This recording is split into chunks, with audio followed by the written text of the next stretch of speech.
നമസ്കാരം. ഒരു പുതിയ വീഡിയോയിലേക്ക് സ്വാഗതം.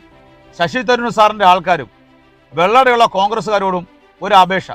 ദയവ് ചെയ്ത് ഞങ്ങൾ കൊണ്ടുവന്ന വാഹനത്തിൻ്റെ നഷ്ടപരിഹാരം തരിക.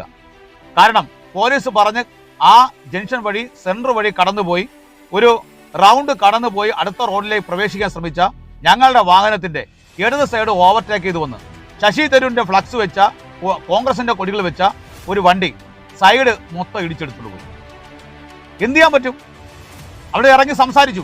അവന്മാർ പറഞ്ഞു ഇപ്പം തന്നെ ശരിയാക്കി തരാം, നിങ്ങൾ വണ്ടിയെ കൊണ്ട് മാറ്റിയിടുന്നൊക്കെ പറഞ്ഞിട്ട് ഞങ്ങൾ സഹകരിക്കുന്ന വേണ്ടിയിട്ട് യുവമാർ ആരും സ്റ്റേഷനിൽ വന്നില്ല. ഞങ്ങൾ ആ സ്റ്റേഷനിൽ പരാതി കൊടുത്തിട്ടുണ്ട്. ദയവ് ചെയ്ത് ശശി തരൂരിൻ്റെ ആൾക്കാർ, വെള്ളയുടെ ഭാഗത്തുള്ള ആൾക്കാർ കേൾക്കുന്നെങ്കിൽ ഞങ്ങളുടെ വാഹനത്തിന് നഷ്ടപരിഹാരം ഈടാക്കി തന്നേ പറ്റത്തുള്ളൂ. കാരണം അതൊരു സ്നേഹിതൻ്റെ വണ്ടിയാണ്. മര്യാദയ്ക്ക് നിർത്തിയിട്ടിരുന്ന വണ്ടിയിലാണ് വന്നിടിച്ചത്. അവിടെയുള്ളവരെല്ലാം വെള്ളം അടിച്ചിരിക്കുന്നതാണ് മനസ്സിലാവുന്നത്. വെള്ളം അടിക്കുന്നതൊക്കെ നിങ്ങളുടെ ഇഷ്ടം. പക്ഷേ എൻ്റെ വണ്ടിക്ക് എൻ്റെ